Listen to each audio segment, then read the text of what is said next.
Welcome back, warrior. We are going to be reading Doctrine and Covenants, section 2. And this week, we have from this Come Follow Me manual.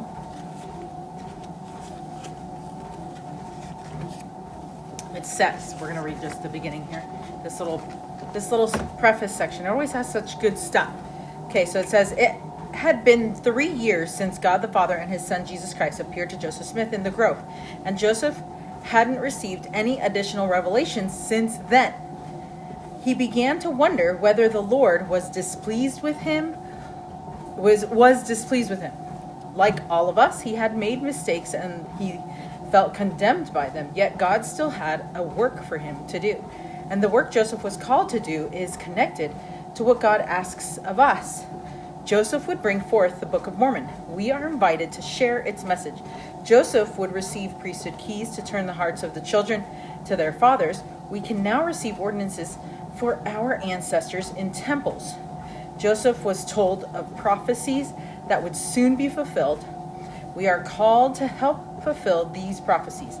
As we take part in God's work, we can expect to face opposition and even persecution, just as the prophet did. But we can also have faith that the Lord will make us instruments in his hands, just as he did for Joseph.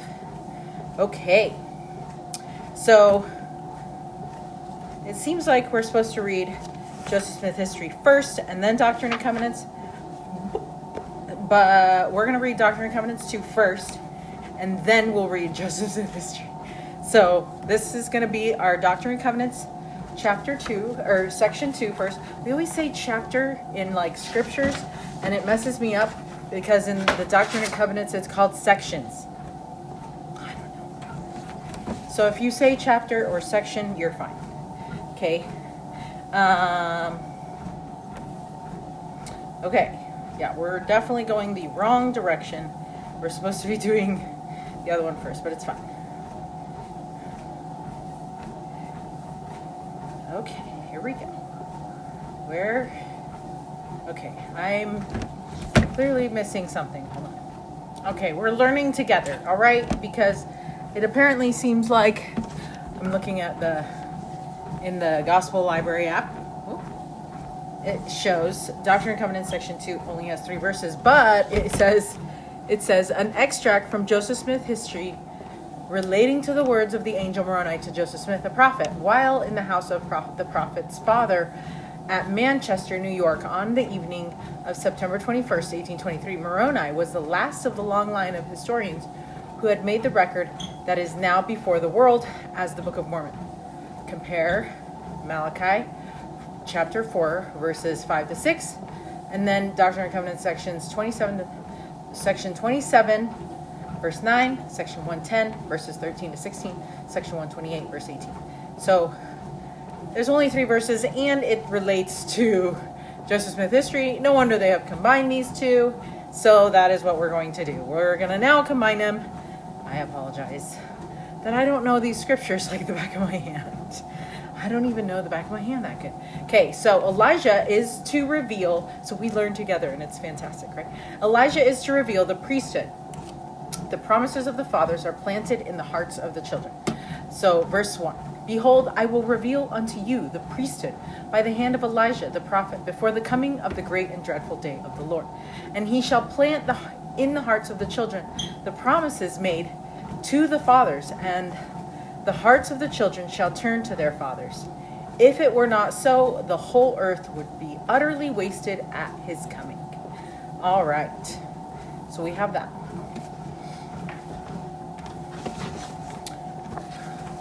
So I love that it would, like that, the whole earth would be wasted at his coming if we did not have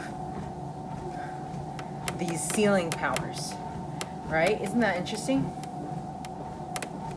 Okay. So now we're going to go back to the Red Hostess. Here we go. So now we're going to continue to read Joseph Smith history. Now we're starting on verse 27. I continued to pursue my common vocations in life, until the 21st of September 1823, all the time suffering severe persecution at the hands of all classes of men, both religious and irreligious, because I continue to affirm that I had seen a vision. That makes sense, because he didn't want to deny it, remember? Okay, just a little quick background on Joseph Smith and the farm and the log home. So when the Smiths first arrived to Palmyra around 1816, they were destitute and could not afford to buy a property. They rented a home in town, and Joseph Smith Sr., Alvin, Hiram earned money as hired hands. Lucy made and sold oilcloth coverings and other goods such as boiled eggs and gingerbread. So these people were all entrepreneurs. Love this. Okay, about them. After saving up enough money to buy land, they purchased a 100-acre lot that was a dense forest. So imagine the effort it's going to take to clear out all these trees just for like 1,000 square foot home for their family of 10, by the way. So everybody gets 100 square feet of space. And then the 11th family member was actually born after the home was built. Anyway, so they moved into their home in the winter of 1818, which that's actually not too bad. You know, they saved up money, bought a 100-acre lot, and were able to build their home. These entrepreneurs, I feel, would be successful in my eyes. Okay. And then this means that they would have been in their home from about a year and a half when Joseph went to pray in the sacred grove. The home was one and a half stories and was more like a frontier cabin. The family would later build a framed home on their land in 1823. So the Smiths cleared out about 60% of land and planted crops and orchards.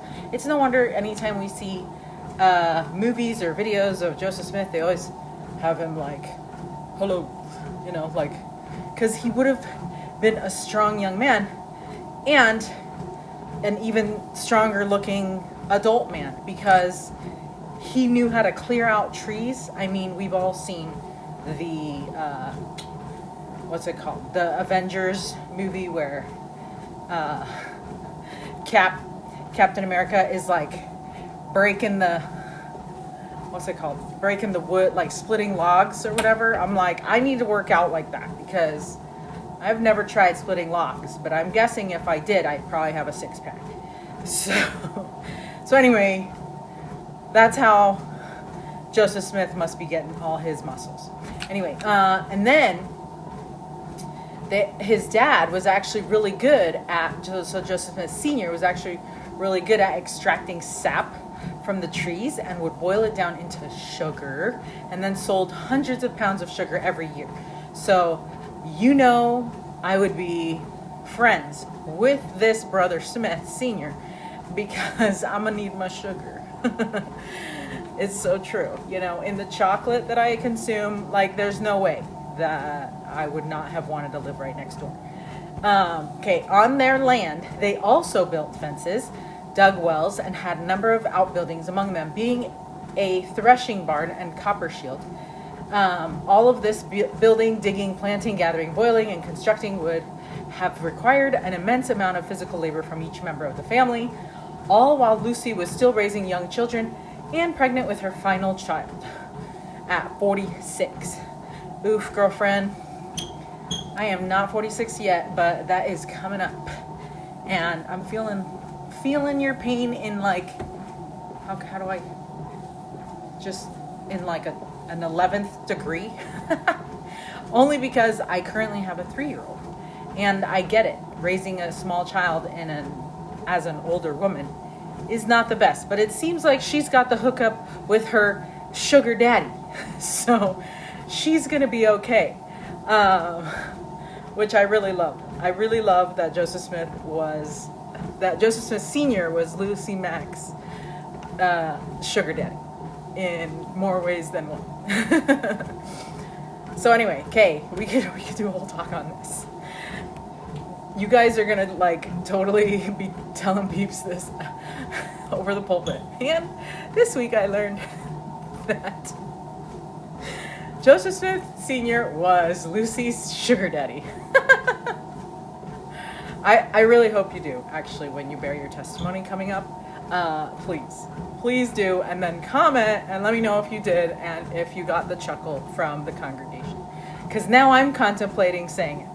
Anyways, okay, so we're on verse 28 now in Joseph Smith history. Okay, during the space of time which intervened between the time I had the vision and the year 1823, having been forbidden to join any of the religious sects of the day, and being of very tender years, and persecuted by those who ought to have been my friends, and to have treated me kindly, and if they supposed me to be deluded, to have endeavored in a proper and affectionate manner to have reclaimed me, I was left to all kinds of temptations, and mingling with all kinds of society, I frequently fell into many foolish errors, and displayed the weakness of youth, and the foibles of human nature, which I am sorry to say led me into diverse temptations, offensive in the sight of God. In making this confession, no one need suppose me guilty of any great or malignant sins.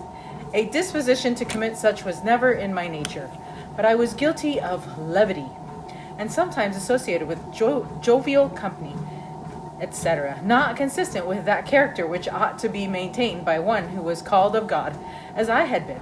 But this will not seem very strange to anyone who recollects my youth and is acquainted with my native cheery temperament.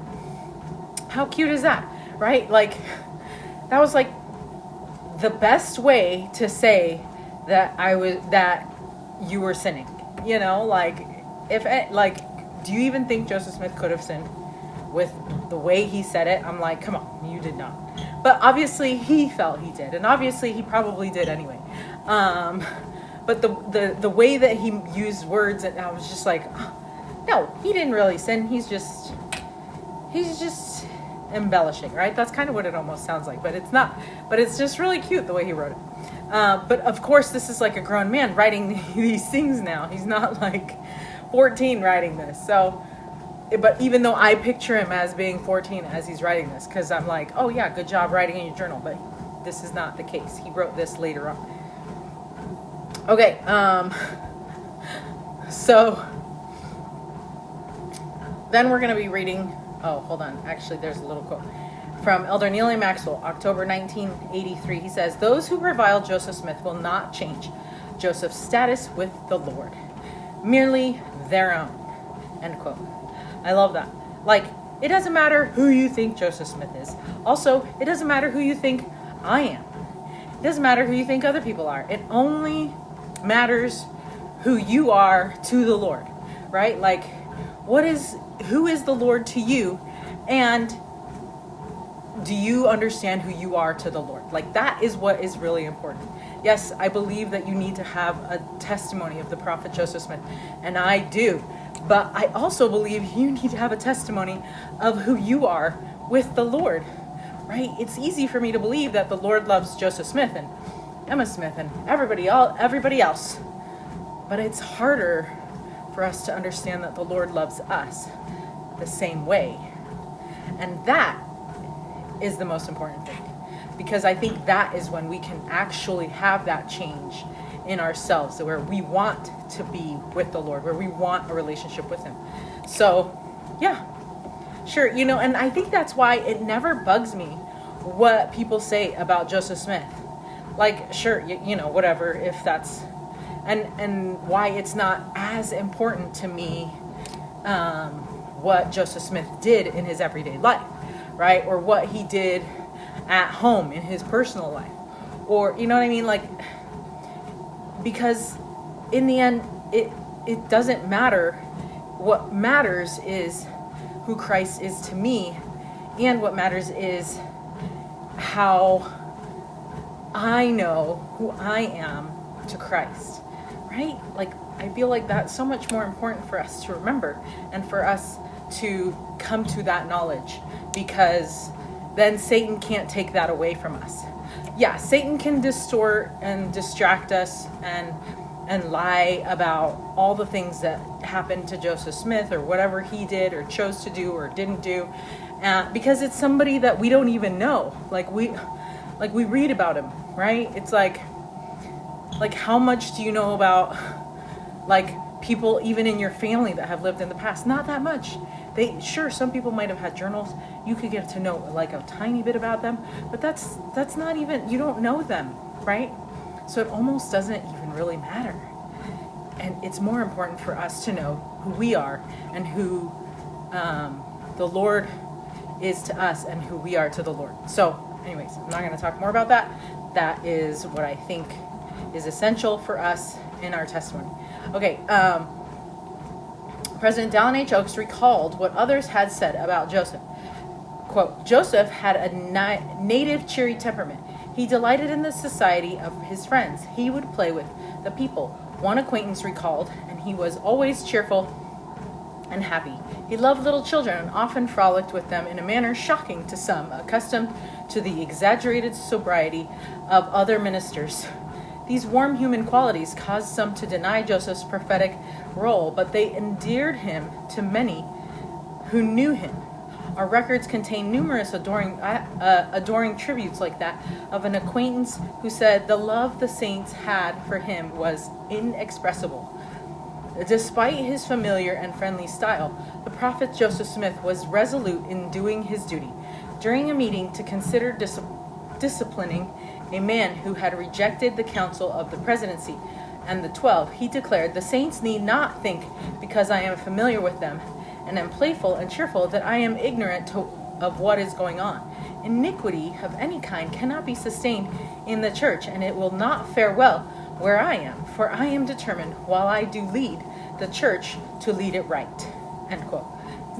That's just beautiful. And I love those stories and the tributes that people have about Joseph Smith, and it really does help me have a testimony of Joseph Smith. But again, the testimony that I feel is more important to me is the Book of Mormon. Is that true? And have I gotten confirmation that it's true? Because if I have, then nothing else matters, right? So President Dallin H. Oaks, that was from President Dallin H. Oaks' April 1996 General Conference. Okay, so now we're going to read Joseph Smith history 29 to 32. Well, I need to check something. Oh, we're going to 65. Okay, we better cover this ground a little faster. I know, right? Okay, because people's got kids at school that we need to pick up. Okay, in consequence of these things, I often felt condemned for my weakness and imperfections. When on the evening of the above mentioned 21st of September, after I had retired to my bed for the night, I betook myself to prayer and supplication to Almighty God for forgiveness of all my sins and follies. And first of all, I want to be able to call my sins follies, but it sounds too fun. So then it sounds like not that good of a thing to say. But anyways, that's because I don't know very many words, and so follies seems like a really cute word. Okay, let's move on. And also for the manifestation to me that I might know of my state and standing before him. For I had full confidence in obtaining a divine manifestation, as I previously had one. And that's awesome. To expect miracles. That's what he's expecting. I love it. It's President Nelson. Expect miracles, and he's expecting it. He's like, I'm totally gonna have another vision right here. And why wouldn't he think he wouldn't, you know? But it had been 3 years, I guess he said. Okay, verse 30. While I was thus in the act of calling upon God, I discovered a light appearing in my room, which continued to increase until the room was lighter than at noonday, when immediately a personage appeared at my bedside, standing in the air, for his feet did not touch the floor. Whoops.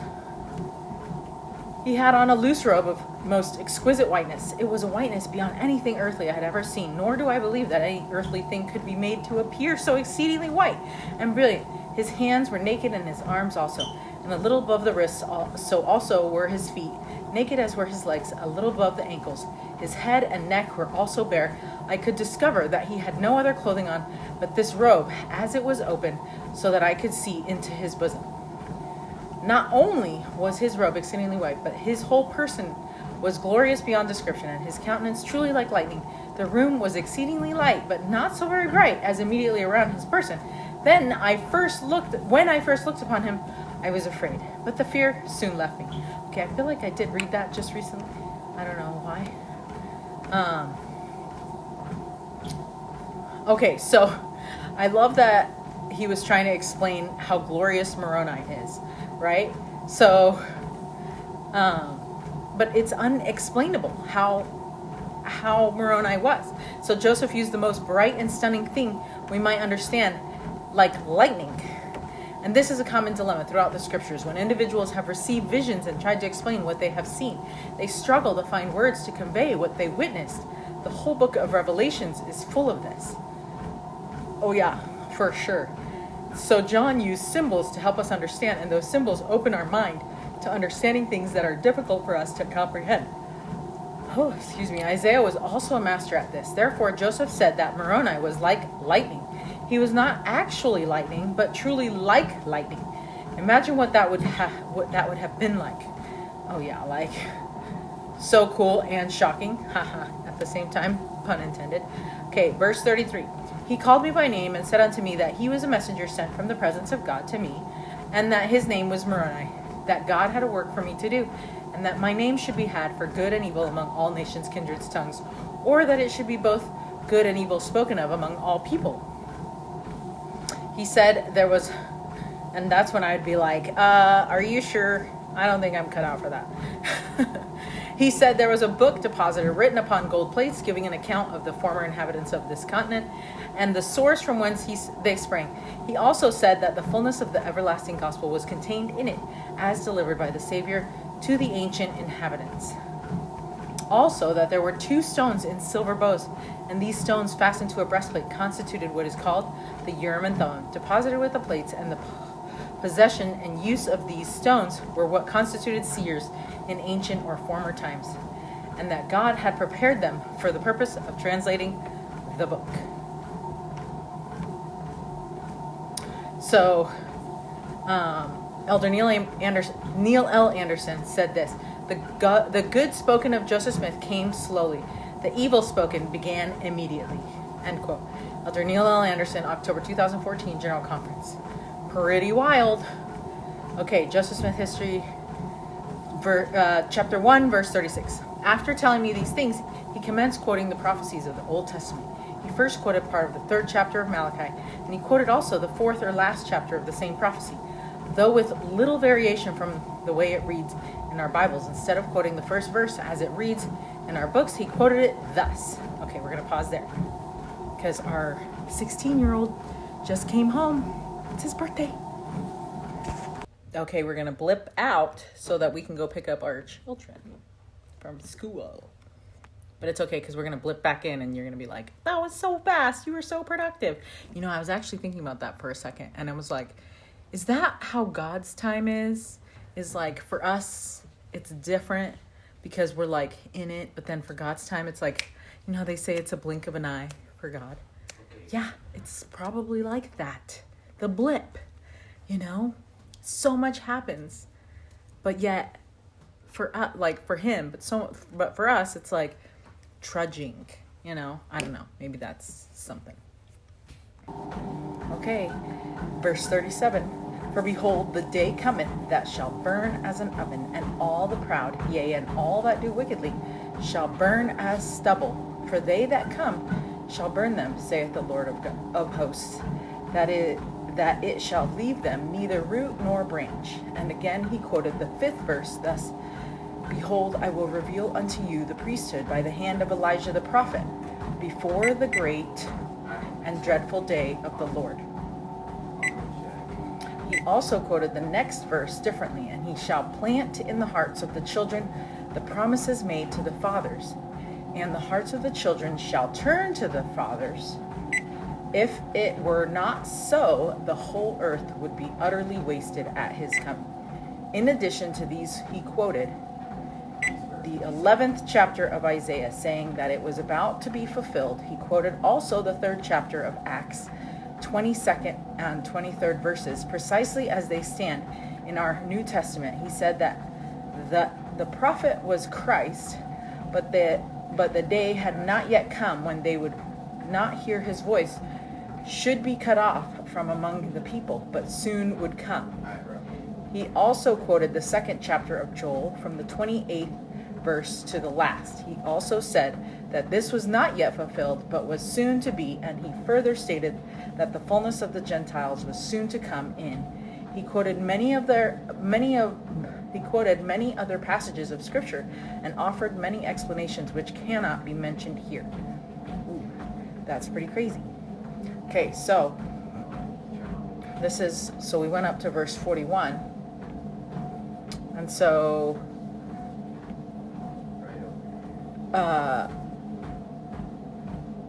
Redheaded Hostess says this: after informing Joseph that there was a work for him to do, and after telling him about the plates, Moroni began quoting several Old Testament prophecies, because each of these prophecies explained the work that the Lord had for Joseph. Verse 37, Malachi 4:1, imagine having an angel come to you and say this. Moroni explained that the second coming is near, and those who are not prepared will suffer everlasting consequences. When grain is cut at harvest time, the stubble is the short stalk that remains in the ground. Farmers will often burn the stubble before they plow and plant the field again. The imagery of a field being burned is what Moroni is using to explain that the wicked will not be able to withstand the judgments that will come from the Lord upon the earth.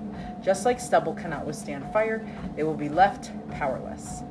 Roots and branches is a particularly powerful analogy concerning families. The trunk is still there, but there are no roots or ancestors, nor branches, posterity, just the trunk. So, I did. Okay, hold but on. then he wrote. Oh. Then it says, verse 38 to 39, or Malachi 4, 5, and 6. Then Moroni skipped verses 2 and 4 of Malachi 4, and then quoted verse 5 and 6, which is about Elijah and the sealing power he will restore. Because of this sealing power, it is possible for us to have our roots and branches for eternity. The way Moroni quoted verse 5 and 6 in Malachi is also section 2 in the Doctrine and Covenants, which we read. These words of Moroni quoting Malachi were taken from these verses and added as a section in the Doctrine and Covenants. Verse 40, or Isaiah 11, this says that this chapter speaks of the restoration and how the Lord will raise an ensign to gather Israel. According to Moroni, this prophecy was about to be fulfilled.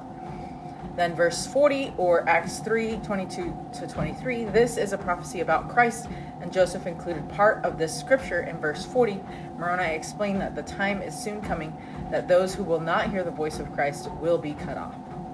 Verse 41, I wonder if we don't hear the voice of Christ and do those things that we need to do, that then will be cut off. Because I think we can all hear the voice of Christ in our lives, but how do other people, how would we tell Christ that we heard what he said if we don't act on it, right? I think that's something that we need to think about and to act more than just to hear, right? Because it's like my kids always do. It's like, I know. But then they don't really know because they didn't act upon what I told them that they needed to do, right? And so they don't know. And one of my friends, she says, there's a difference between knowing something and knowing of something. And I think that's the difference there. We'll all know of Christ, and we'll know of what he was saying, but we don't know him because we didn't ever choose to do the things that he was asking us to do. So that is the difference there. And it says that then we'll be cut off. Well, it makes sense, because if he's been talking this whole time and we don't listen and heed his promptings, why would he continue to need to talk to us? It just makes sense that we would need to be cut off, right? Like, we're all like, oh no, the Lord's going to cut us off. Well, when's the last time you did something that the Lord asked you to do? Right? And how did we do it? Did we do it with like a grudging heart, like we don't actually want to do it, and it's like, oh, fine? Or did we, you know what I'm saying? Or did we do it like, yes, I'm about to go do that. Thank you for the idea, Thank you for that prompting. Okay, so verse 41, Joel 2, 28 to 32. Moroni also quoted prophecies from the prophet Joel that concerned the last days, and verse 32 specifically speaks of Zion. Then Joseph notes that many other passages of Scripture were quoted.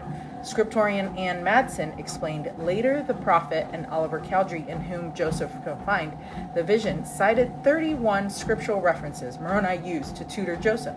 On this list are 9 Isaiah references in addition to Isaiah 11. They include Isaiah 1, verse 7, verses 23 to 24, verses 25 to 26. Then chapter 2, verses 1 to 4. Then chapter 4, verses 5 and 6. Chapter 29, 11, verses 11, 13, and 14. And then Isaiah chapter 43, verse 6. These passages cover the topics of the apostasy and gathering, the restoration, These passages cover the topics of the apostasy, the gathering, the restoration, the Book of Mormon, and the Latter-day Temple in the tops of the mountains. That was quite a curriculum for the 17-year-old. Isn't that, end quote. Isn't that crazy? That's true. It would be quite a curriculum. So Ann Madsen from Joseph Smith and the Words of Isaiah, Foundation for Ancient Research and Mormon Studies, 1998. So Joseph was learning that the work he was about to commence had been pointed to by the great prophets for thousands of years. The very prophets Joseph had read about in his family Bible. These were times those prophets had been waiting for. Wouldn't it be like surreal? Like you'd just be like, are you really for real? Like it's just like one of those things where I'd be like, wait, but I've read about those guys. Are you sure I'm supposed to help them do something? Right? And there's a quote also found in the Come Follow Me manual. I really like it. So we might be thinking, oh, this is just Joseph's deal. Like that's just Joseph, But it says Gary E. Stevenson taught, as we come unto Christ and help others do the same, we participate in God's work of salvation and exaltation, which focuses on divinely appointed responsibilities. These responsibilities are simple, inspirational, motivating, and doable. Here they are, okay? Living the gospel of Jesus Christ, caring for those in need, inviting all to receive the gospel, and uniting families for eternity.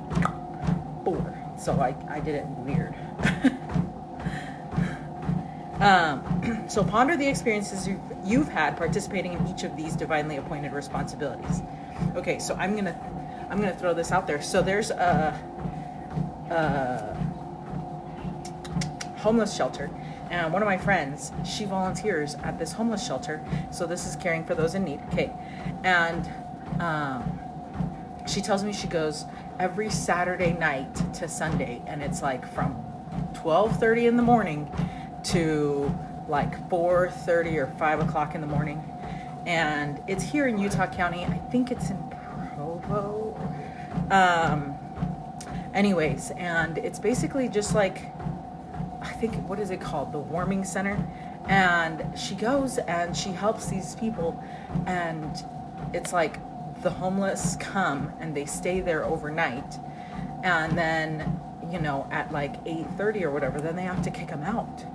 And it's so messed up, like I think our system, because they kick them out, and then if anyone ever if a police officer or something finds them sleeping anywhere, then they get fined $600 because they were sleeping. So apparently the government or whoever wants them to wants the homeless people to keep walking and keep doing stuff and not falling asleep, because then they will get fined $600. Because when you're down and out already, you have $600 to pay for a fine, right? What? Totally messed up. And instead of trying, and then I'm like, well, how come they don't, I was talking to my friend, I'm like, how come they don't just give them like a job or something to do while they're out, So they could do government things, pick up trash or like all kinds of stuff that the government can put them to work in, And she's like, I know. And instead of trying to charge them money, give them something to do. These people are wanting to work, some of them. And sure, there's probably some who don't, but a lot of them are trying to get back on their feet and trying to do the best that they can with what they have. And anyway, well, I just think my friend's awesome for volunteering. And I needed to put a plug out there for that in case, because they always have needs for people to volunteer. So if that's something that, interests you, look it up in your neighborhood, because there's always needs there. And then living the gospel of Jesus Christ. I think sometimes we think living the gospel is like something separate that we need to do, but I think we're doing that. It's like, check that off your list. If you're being kind and you're loving others and you're serving, that's called living the gospel of Jesus Christ. You're just trying to be like Christ. And then inviting all to receive the gospel. My nephew was telling me that on his mission, his mission president would invite people to, or would invite the missionaries to share scriptures with people that they encounter, right? And then to gift them the Book of Mormon. And so they would say, okay, we're going to read some scriptures about Jesus Christ, and then they'd read it, and then they'd say, okay, do you want to read it? And then they'd offer the book to them, and then they could read it. And then, So I'm lost. and so they're inviting them to receive the word, right? And then they say, and these scriptures are for you. This is for you. You get to keep that. And he says that most people receive it really well. And I'm like, that is so cool, because you never know if they're going to go home and read it, and if it's going to make a difference in their lives, or if somebody else in their household or home sees it, maybe it'll make a difference in their lives. There's so many stories about people who just come upon the scriptures, the Book of Mormon, and then the Book of Mormon, and then they see and they read it, and then they become converted. They feel the truths of the words in the Book of Mormon, and so then they want to join the church. So anyways, there's lots of ways to invite people to come to receive the gospel. I know my brother, when he was younger, he would invite his friend to play basketball with him, and I thought that was super awesome. And his friend eventually did join the church. And then one of my neighbors, actually, it's funny because some random lady showed up at my house and talking about if I know my neighbor. And I'm like, well, I mean, yes. And she's like, well, do you know her name? And I was like, well, yeah. And then I told her the name, and she's like, oh, that's not the same lady I'm looking for. And I was like, well, who are you looking for? So she's telling me who she's looking for. And then I'm like, yeah, I don't know if she lives there. Anyway, so we went to meet my friend, neighbor. She has a restaurant. And so I went to meet her there. And anyway, this gal who was a complete stranger to me, but who is a member of the Church of Jesus Christ of Latter-day Saints, went and met us, met my friend and I for lunch. Anyway, she's just so full of light and love, and she's just always sharing the gospel, and she's just talking about her experiences and how she's bringing other people to Christ. And I was just like, you are like so courageous and so brave to just talk about the gospel all the time.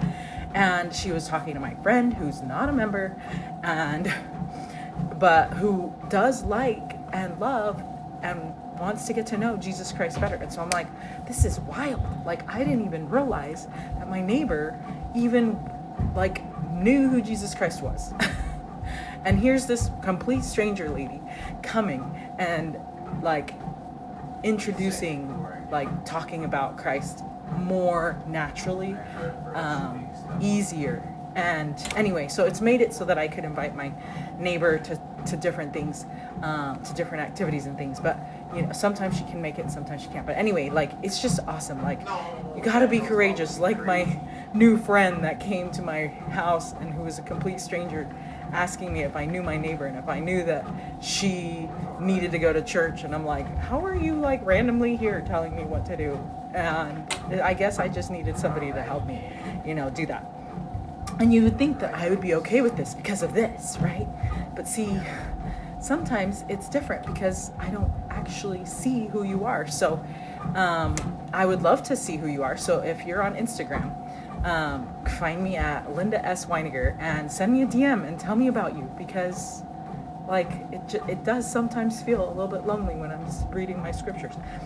But it would be cool to know who you are. Okay. And then uniting families for eternity. So how do we help unite families for eternity? Well, we first, invite them, kind of right there, inviting them to receive the gospel. Once they receive the gospel, inviting them to get baptized. Once they get baptized, inviting them to go to the temple. Once they go to the temple, then inviting them to get sealed. Once, there's like the process, right? That you have, or that the church has given us, so that we can get there, so we can unite the families for eternity.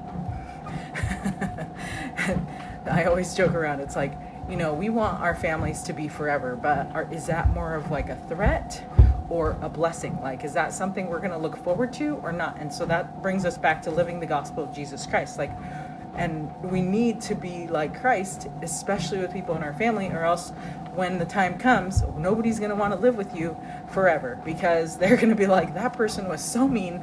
I heard you. And I'm not going to do it, So anyway, I think it's important for us to remember, like, our family is our first neighbors who we need to love like ourselves, okay?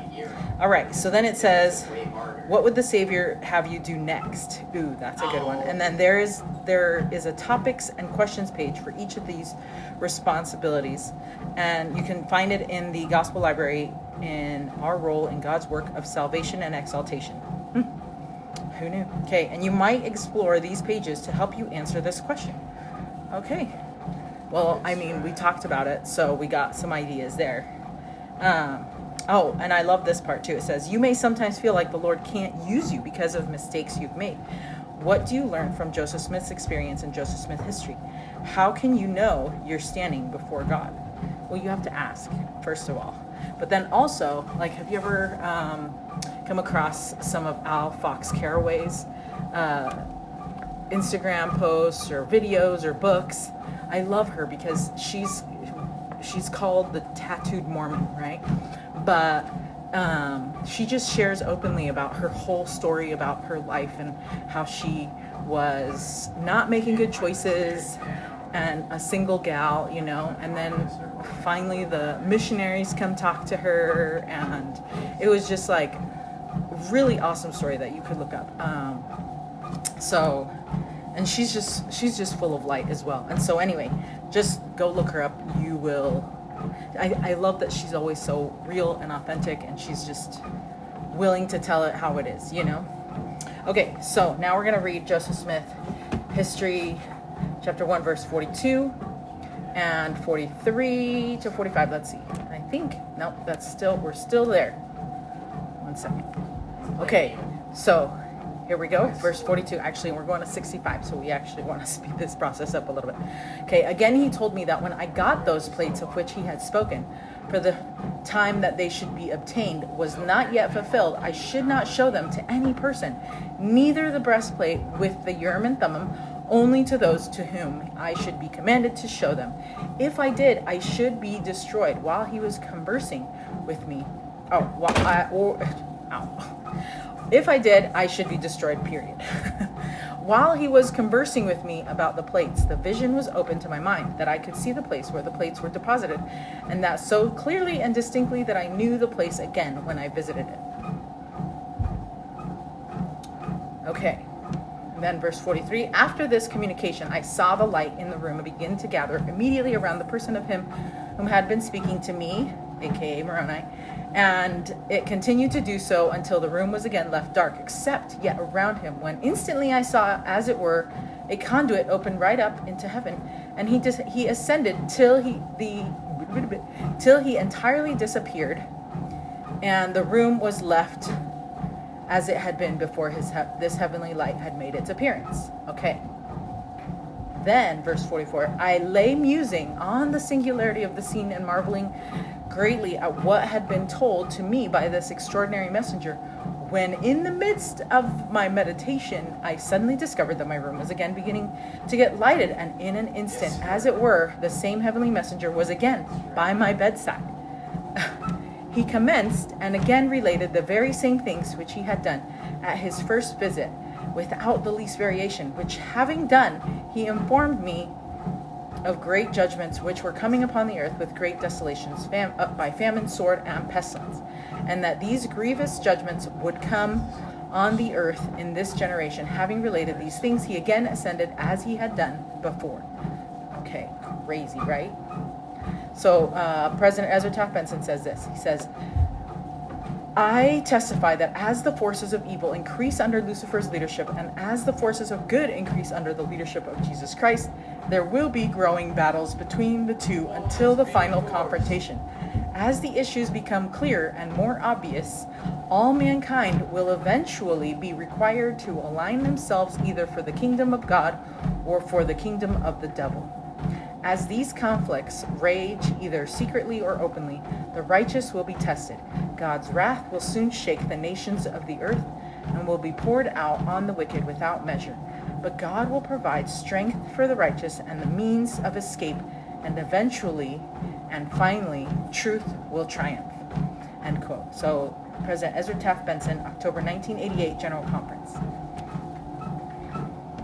Okay, so now Moroni is coming for the third time. By this time, so verse 46, by this time, so deep were the impressions made in my mind that sleep had fled from my eyes, and I lay overwhelmed in astonishment at what I had both seen and heard. But what was my surprise when again I beheld the same messenger at my bedside, and heard him rehearse or repeat over again to me the same things as before, and added a caution to me, telling me that Satan would try to tempt me in consequence of the indigent circumstances of my father's family. Okay, so indigent means needy and poor, okay? So yeah, because they were in need and poor, like people would try and offer money and things like that, right? Because why wouldn't they? Because these are worth something, like tons of something. And like sometimes when poor people are poor, you need cash, and sometimes trading things that you don't know what value something has could easily be traded until it's too late, right? So that's why Moroni is trying to like really ingrain how important this is, right? So to get the plates for the purpose of getting rich, see, this he forbade me, saying that I must have no other object in view in getting the plates but to glorify God, and must not be influenced by any other motive than that of building his kingdom. Otherwise, I could not get them. After this third visit, he again ascended into heaven as before, and I was again left to ponder on the strangeness of what I had just experienced. Then almost immediately after the heavenly messenger had ascended from me for the third time, the cock crowed, and I found that day was approaching, so that our interviews must have occupied the whole of that night. So sometimes I wonder about that, because I'm like, if we're really supposed to get a bunch of sleep at night, and, you know, it's like, why would angels and messengers and things come to us at night? Is it because we're finally like at rest and we're finally like not distracted? Or do we really not need that much sleep? So anyway, those are some things. So I think sometimes our ideas, when they come and they come late at night or whatever, or the promptings, I think it's okay to stay up if you're working on something amazing for the Lord, you know, because yeah, sometimes I need to stay awake because I'm working on stuff and I can't do it during the day because I have other responsibilities and children. But, you know, I have prayed for strength as I do that, and the Lord does provide. So I do know that he can help us when we are staying up super late for stuff like that, right? So there's from the Redhead Hostess, it says, at only 17, Joseph will prove to be immediately and strictly obedient to everything the angel was telling him. So if you have teens, this could be a good time to point out that the Lord trusts young men and young women to take his gospel and gather Israel at nearly the same age as Joseph was when Moroni came to him. The Lord has amazing trust in this age group. Isn't that awesome? And then if the Lord has amazing trust in this age group, then we can too. Okay, and then, believe it or not, Moroni comes a fourth time, so we're going to read about that. Okay, verse 48.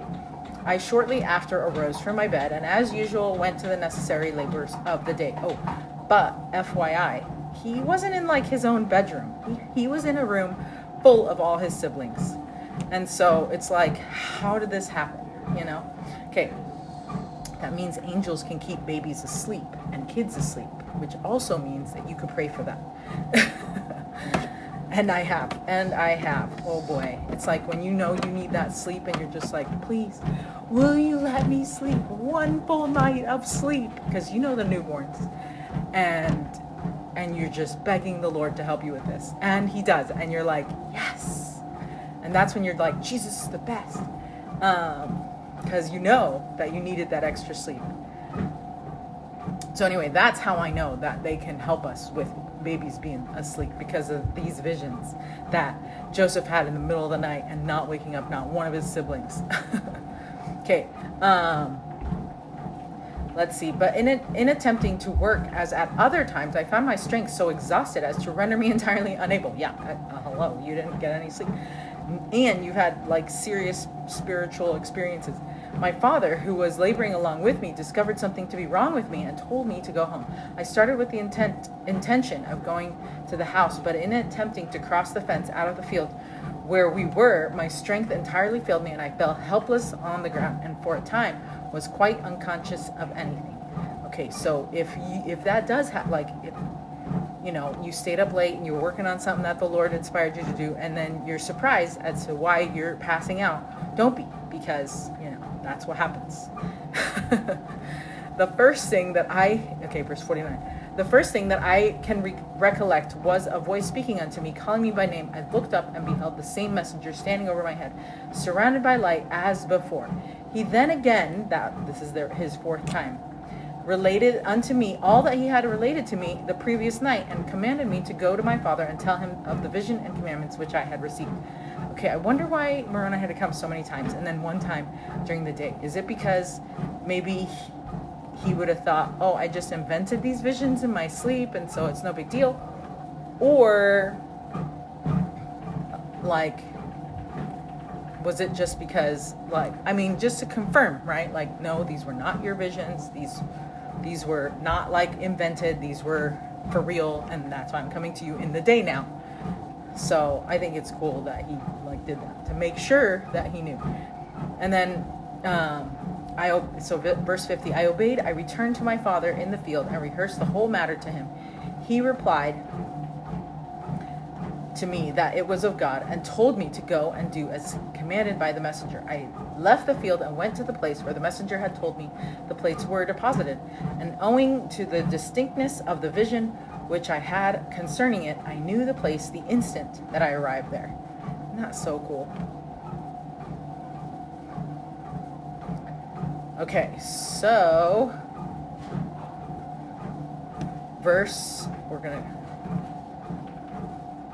Okay, hold on. There's a quote from Orson Pratt. He says, quote, he started to go to the house in compliance with the advice of his father, but had only gotten part of the way there when the angel again appeared to him in the air and commanded him to return to reveal his vision to his father. He did so, and the old man burst into tears, saying it was of God, end quote. Isn't that cool? Like, his dad, that was the relationship he had, and that was the kind of guy that Joseph Smith was, very trusting. So his dad immediately believed him. I think that's so good. Okay, so then verse 51. Convenient to the village of Manchester, Ontario County, New York, stands a hill of considerable size and the most elevated of any in the neighborhood. On the west side of this hill, not too far from the top, under a stone of considerable size, lay the plates deposited in a stone box. This stone was thick and rounding in the middle on the upper side, and thinner towards the edges, so that the middle part of it was visible above the ground, but the edge all around was covered with earth. Having removed the earth, I obtained a lever which I got fixed under the edge of the stone, and with little exertion raised it up. I looked in, and there indeed did I behold the plates, the Urim and Thummim, and the breastplate, as stated by the messenger. The box in which they lay was formed by laying stones together, and some kind of cement. In the bottom of the box were laid 2 stones crossways of the box, and on these stones lay the plates and the other things with them. I made an attempt to take them out, but was forbidden by the messenger, and was again informed that the time for bringing them forth had not yet arrived. Neither would it until 4 years from that time, but he told me that I should come to that place precisely in 1 year from that time, and that he would there meet me with meet with me, and that I should continue to do so until the time should come forth for obtaining the plates. According as I had been commanded, I went at the end of each year, and at each time I found the same messenger there, and received instruction and intelligence from him at each of our interviews, respecting what the Lord was going to do, and how and in what manner his kingdom was to be conducted in the last days. Oof, amazing. Okay, 1 second. Okay, so this part from Red Hat Hostess is kind of fun. She says, 1,400 years after the plates were put into the box, Joseph heaved it open and saw this ancient record that was written upon gold plates. Joseph had no idea about the Nephites and Lamanites. He would not yet have an understanding of the stories it holds and the miracle that book would have on millions of lives. Can you believe that? But he had been given enough information to know that this was a sacred and very important record, but his understanding of what that really meant would grow over time. And I think that the importance and what the Book of Mormon really means to each one of us also grows over time, right? The more time we spend in the Book of Mormon, reading it and everything, increases its meaning to us personally in our lives. Okay, and then it says, along with the plates was the Urim and Thummim and the breastplate. The Urim and Thummim was an instrument prepared by God that was to be used for the purpose of translation, or just like reading, right? Because it wasn't even like he translated it tons. It was more of like a way to read it, right? Because usually, like, what's translation? Translation means like you're taking a specific language and translating it into another one. But Joseph Smith didn't know that language, so is it really translating if it's like that? Anyway, I know we usually call it translation, but maybe it was more like translating like the words into paper instead of gold plates. Maybe more of like a transfer than a translation. Okay, so the Bible dictionary states this about like the Urim and Thummim. Hebrew term that means light and perfections. An instrument prepared of God to assist man in obtaining revelation from the Lord and in translating languages. Using a Urim and Thummim is the special prerogative of a seer, and it would seem reasonable that such instruments were used from the time of Adam. However, the earliest mention in its connection with the brother of Jared, Abraham used a Urim and Thummim, as did Aaron and the priests of Israel, and also the prophets among the Nephites. There is more than one Urim and Thummim, but we are informed that Joseph Smith had the one used by the brother of Jared. Ooh, that would be cool to know that was the Urim and Thummim that you get to use, right? Okay, so now we're on verse 55. 1 second. As my father's worldly circumstances were very limited, so this is 55. We were under the necessity of laboring with our hands, hiring out by day's work, and otherwise as we could get opportunity. Sometimes we were at home and sometimes abroad, and by continuous labor, we enabled to get a comfortable maintenance. In the year, I'm sorry about my son. Hey, shh. In the year 1823, my father's family met with a great affliction by the death of my eldest brother, Alvin. In the month of October 1825, I hired with an old gentleman by the name of Josiah Stoll, who lived in Chenango County, state of New York. He had heard something of a silver mine having been opened by the Spaniards in Harmony, Susquehanna County, state of Pennsylvania, and had previous to my hiring him been digged in order, if possible, to discover the mine.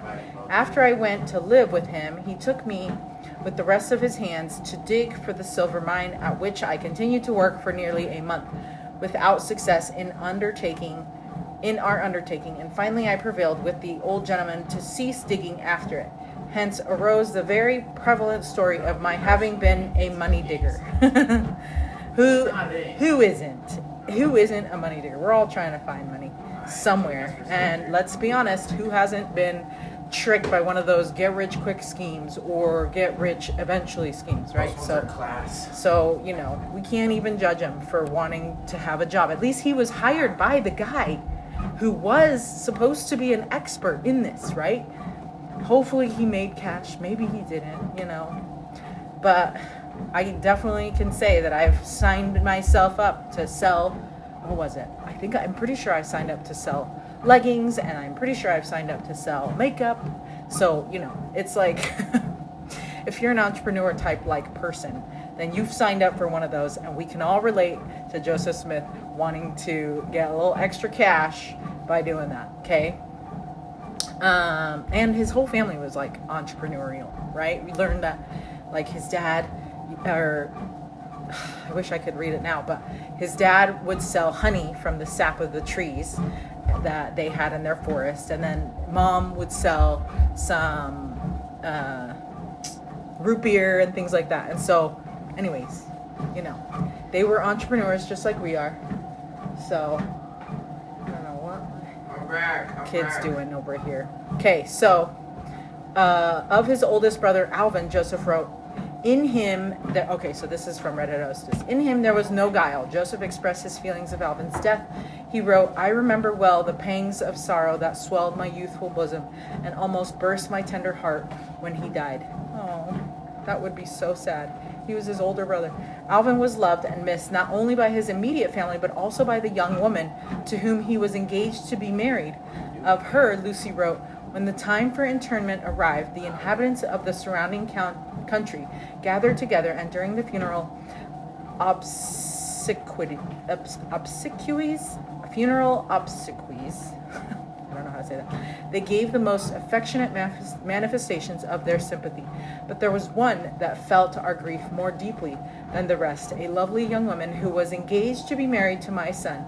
The disconsolate girl was rendered most desolate by his unexpected death, and as long as we knew her, she never recovered her wonted animation and good spirits.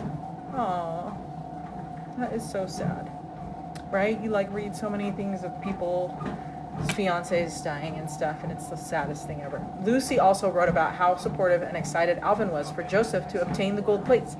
Because of this, after his death, the mere mention of the plates caused great sadness. Lucy wrote, Alvin always showed the most intense interest concerning the matter. With this before our minds, we could not endure to hear or say one word upon that subject. For the moment that Joseph spoke of the record, it would immediately bring Alvin to our minds, with all his kindness, his affection, his zeal, and piety. End quote. So the sting of Alvin's death was difficult for the family. Their love and concern for him was woven throughout the following years as truth was being restored, and they found peace as they learned about the Lord's plan. For example, in Doctrine and Covenants, section 137:7, we are told that Alvin would have received the gospel had he been permitted to tarry. And following the restoration of the priesthood keys by Elijah authorized vicarious work for the dead, Joseph Smith Sr. asked that Joseph be baptized for Alvin immediately. Hiram performed the baptism in 1840. And at the death of Father Smith, his dying words were, I see Alvin. Oh. Critics of Joseph Smith often tried to mock him by calling him a money digger or treasure seeker, like everybody is. In these verses, Joseph clearly acknowledges his work with Josiah Stoll to dig for a silver mine. Right? Like, it makes sense. Okay. Verse 57. Oh, and it's just so sad about Alvin. Something I did read was that Joseph Smith was trying to baptize like everybody in his family, and I think he even was the proxy for his grandmother's baptism. I don't know. I'll have to look it up. I feel like I read it in the saints books, but now I can't remember where I read it. But I thought it was the sweetest thing. Like, he was so excited to get like the sealing powers and restored, and so then he was just anxiously trying to seal his whole family together. I just think that's the coolest thing ever. And whether that was like okay or not, like, to me, that doesn't really matter. But the fact that he was so excited to do it for his grandma was like something that means that he was taking it really serious, And that we should too. And that we should be that excited about sealing our family to us. And like, I totally feel that too, because my grandma was not a member, and we were so excited to get her sealed to us and trying to do everything possible to do it as soon as possible, you know. And so, like, I can totally relate to wanting your grandparents with you right away, you know. And whether he had to like rebaptize her or something by, you know, with someone else because maybe it didn't count or something. I don't know, you know. I don't know all the logistics there. I just know that was the story that I read. And it just endears me to the prophet more. Okay, so verse 57. During the time that I was thus employed, I was put on board with a Mr. Isaac Hale of that place. It was there I first saw my wife, his daughter, Emma Hale, on the 18th of January, 1827. We were married while I was yet employed in the service of Mr. Stoll. Okay, so if he hadn't gone through all the things he had gone through, he wouldn't have been placed right there to meet Emma, right? And so, like, sometimes we have to go through those hard times or go, like, do kind of sus things like, like be a gold digger or money digger, or you have to, like, have those poor experiences where you tried to make money and you lost money and, you know, so that you could meet your eternal companion. Who knows, you know? So on the 18th of January, 1827, we were married while I was yet employed in the service of Mr. Stoll. Oh, look what came. And this, verse 58, owing to my continuing to assert that I had seen a vision, persecution still followed me, and my wife's father's family were very much opposed to our being married. Oh, isn't that sad?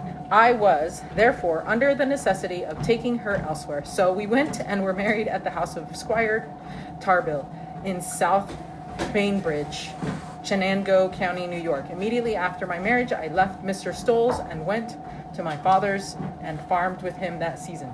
So yeah, like, I'm sure some young men can relate to their father-in-laws not approving of them for marrying their daughter. So, makes sense, but I love that they were both still really committed to each other, and they were like, yes, we're leaving, let's go. So verse 59, at length, hold on, yeah. Oh, actually, let me read this. This is a quote from The Influence of Emma on Joseph Smith's Life Cannot Be Overestimated. Of Emma, Lucy Mack Smith wrote, so this was Joseph Smith's mom. She said, I have never seen a woman in my life who would endure every species of fatigue and hardship from month to month and from year to year with that unflinching courage, zeal, and patience which she has always done. She has been tossed upon the ocean of uncertainty. She has breasted the storms of persecution and buffeted the rage of men and devils, which have borne down almost any other woman, which would have borne down any other woman. And that's in, end quote, History of Joseph Smith, page 190 to 191. Isn't that amazing? That's like such an amazing tribute from a mother-in-law to her daughter-in-law. Because, yeah, Emma is amazing. Okay, so verse 59 now. So this is time for Joseph to take possession of the plates. So at length the time arrived for obtaining the plates, the Urim and Thummim, and the breastplate.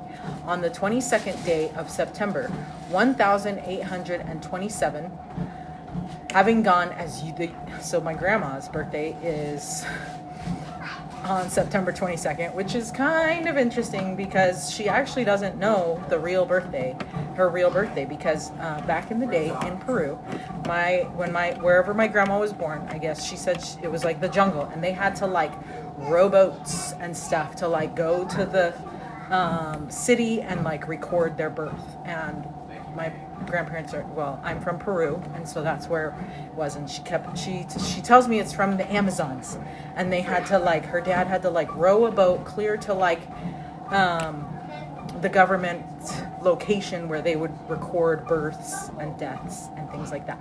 And so so she's not even sure of when her birthday was, and so this is the birthday that I've known her whole life is September 22nd, but I don't know her official birthday. And she says she doesn't know it either. At this point, I'm pretty sure she's telling the truth because now she like has Alzheimer's. But it's just kind of cute, you know. And it's funny because I didn't put it together until like I was reading Doctrine and Covenants. Was it like 4 years ago or maybe a little bit even further? Anyways, I just was like, always like, wait, this is my grandma's birthday. Anyway, so it's kind of cool. So having gone as usual, so it helps me remember the date, right? So if anything, it helps me remember the date and it helps me think of my grandma. So having gone as usual at the end of another year to the place where they were deposited, the same heavenly messenger delivered them up to me with this charge, that I should be responsible for them, that if I should let them go carelessly or through any neglect of mine, I should be cut off, but that if I would use all my endeavors to preserve them until he, the messenger, should call for them, they should be protected. And verse 60, I soon found out the reason why I had received such strict charges to keep them safe, and why it was that the messenger had said that when I had done that what was required at my hand, he would call for them. For no sooner was it known that I had them than the most strenuous exertions were used to get them from me. Every stratagem that could be invented was resorted to for that purpose. The persecution became more bitter and severe than before, and multitudes were on the alert continually to get them from me if possible. Wouldn't that be like the worst? Like people coming over, you'd be like, actually, I don't want to invite you over because I don't know, I can't trust you. Or like, I can't go anywhere, I have to stay home. Or, you know, I have to stay with the boys. So it would be kind of like one of those really scary type situations where you wouldn't know what was going to happen. You wouldn't know who to trust. You wouldn't know what to do, you know. And says, but by the wisdom of God, they remained safe in my hands until I had accomplished by them what was required at my hand. When according to the arrangements, the messenger called for them, I delivered them up to him. And that must have been like the best day ever for him. And he has them in his charge until this day, being the 2nd day of May, 1838. Wouldn't you have just been like rushing to do everything too? Like I would have. You know, we all say that like him translating the Book of Mormon was so fast. I think it was like, what was it, like 87 or 67 days or something like that. Dude, I would have tried to do it like that fast too, because I would have been like, I gotta get rid of these things. Like people are persecuting me. We're like, this is too hard to protect the plates, you know. There's a quote in History of Joseph Smith, page 100, it says, the angel met me and said that I had not been engaged enough in the work of the Lord, that the time had come for the record to be brought forth, and that I must be up and doing and set myself about the things which God had commanded me to do. So this is the encounter that he had with Moroni shortly before he was to receive the plates. So he was just passing by Hill Cumorah, and that was what he said. Really good. So let's see. Then verse 61. Okay, so we're almost there. So the excitement, however, still continued and rumored with her 1,000 tongues was all the time employed in circulating falsehoods about my father's family and about myself. If I were to relate 1,000th part of them, it would fill up volumes. The persecution, however, became so intolerable that I was under the necessity of leaving Manchester and going with my wife to Susquehanna County in the state of Pennsylvania, while preparing to start being very poor, and the persecution so heavy upon us that there was no probability that we would ever be otherwise. In the midst of our afflictions, we found a friend in a gentleman by the name of Martin Harris, who came to us and gave me $50 to assist us in our journey. Mr. Harris was a resident of Palmyra Township, Wayne County in the state of New York, and a farmer of respectability. By this timely aid, I was enabled to reach the place of my destination in Pennsylvania, and immediately after my arrival there, I commenced copying the characters off the plates. I copied a considerable number of them. By the means of the Urim and Thummim, I translated some of them, which I did between the time I arrived at the house of my wife's father in the month of December and the February following. Okay, so Joseph and Emma moved to Pennsylvania. So the Lord had placed the... Oh boy, something just happened with my Reddit hostess thing. 1 second. Okay, now I don't know where I was because I had to refresh the page. But I did just read this, and I thought that it was kind of fun. Well, fun for us to read because there's action. but not fun for Joseph, of course. So, says after leaving the hill, Joseph found so Moroni warned Joseph that he needed to do all in his power to keep the plates safe, right? So after leaving the hill, Joseph found a decayed fallen tree, dug out a hole, hid the plates inside the tree, and covered the hole with bark. A few days later, Joseph learned that there were men who were coming to search for the plates. So Joseph retrieved the plates from the tree, wrapped them in a cloth, and decided that it was safer to travel through the woods than along the road. So while traveling, someone hit him from behind with a gun, and Joseph knocked the man down. Twice more, Joseph was attacked in the woods, but he was able to escape and keep the plates safe. It's crazy. And then on a separate occasion, a mob approached the Smith farm to try to take the plates. Joseph pulled up the stones in front of the fireplace and hid them. A few days later, he hid them under the floorboards in the copper shed. That night, the mob returned and were unable to find the plates. Ooh. That's so crazy. So realizing that Joseph would not be able to work on the translation in these circumstances, that's when Joseph and Emma decided to go back to Harmony, Pennsylvania, and live with their family there, with her family there. However, they would need to transport the plates, and they were worried about how to do this safely. Joseph decided to put the plates in a box and then put that box in the bottom of the barrel that he filled with beans. They put the barrel and other belongings in the wagon and started traveling towards Harmony. They were stopped along the way and their wagon was searched, but the plates remained safely hidden. Isn't that crazy? Like, wouldn't you just be so anxious about it? Because of Joseph and Emma's great diligence and care, the plates remained safe until the translation was complete. The plates were then delivered up to Moroni, who took them back. Ooh, thank you, Moroni, for coming to take the plates, because that would have been a big deal. Okay, so verse 61. So the excitement, however, still continued, and I did already read that. We were on verse 42. Okay, so the Lord had placed the right people in Joseph's life to assist him in this great work he had been called to do. He had been blessed with individuals who strengthened and supported him, and now we learn of Martin Harris, who helped Joseph in monumental ways, right? Okay. So then we're 63. Sometime in this month of February, the aforementioned Mr. Martin Harris came to our place, got the characters which I had drawn off the plates, and started with them to the city of New York. For what took place relative to him and the characters, I referred to his own account of the circumstances as he related them to me after his return, which was as follows. I went to the city of New York and presented the characters which had been translated, with the translation thereof, to Professor Charles Anthon, a gentleman celebrated for his literary attainments. Professor Anthon stated that the translation was correct, more so than any he had seen before translated from the Egyptian. I then showed him those which were not yet translated, and he said that they were of Egyptian, Chaldaic, and Assyric, and Arabic, and he said they were true characters. He gave me a certificate certifying to the people of Palmyra that they were true characters, and that the translation of such of them as had been translated was also correct. I took the certificate, put it into my pocket, and was just leaving the house when Mr. Anthon called me back and asked me how the young man found out that there were gold plates in the place where he found them. I answered that an angel of God had revealed it unto him.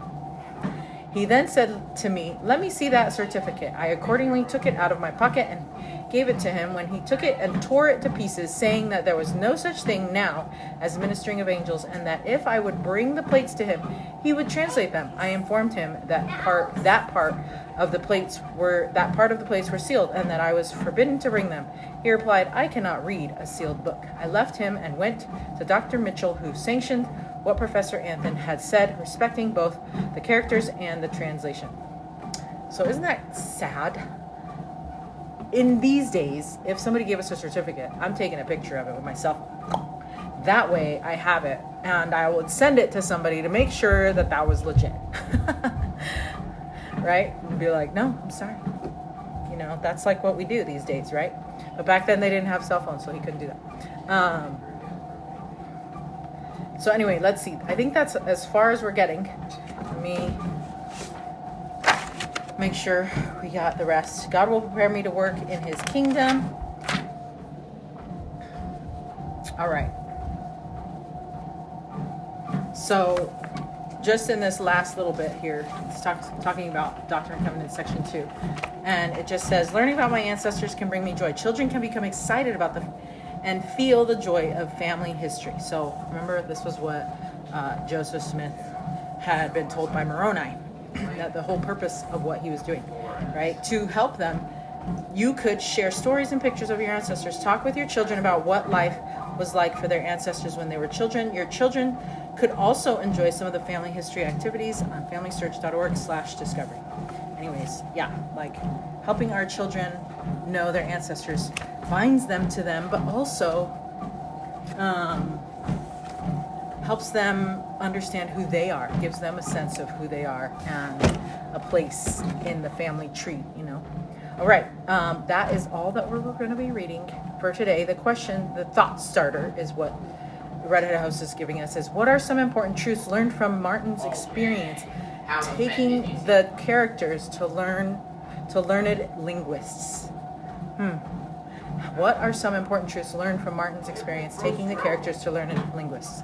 Well, I know that it was Satan was going to try and get somebody, you know, to be a hater. So that you can't trust everybody. You got to make sure that you have backups.